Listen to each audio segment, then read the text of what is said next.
Foru Ogasunaren Barakaldoko ordezkaritzaren aurrean, Barakaldoko objekzio fiskala egin duten pertsonen balantzea eta argitan emakumearen aholkuetxeari laguntzeko gastu militarrari kendu dizkioten baliabideak aurkezteko ekimenean gaude.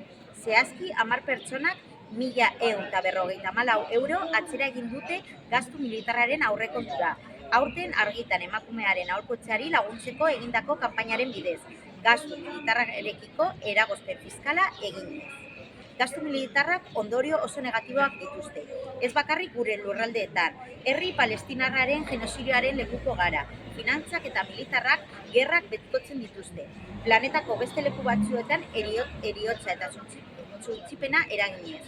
Horregatik guztiagatik, herritar guztiak animatzen jarraitu nahi dugu gastu militarraren aurkako objekzio fiskala egitera eta benetan merezi duten eskubideak eta askatasunak bermatzen laguntzen duten erakunde eta proiektu alternatiboei laguntza ematera.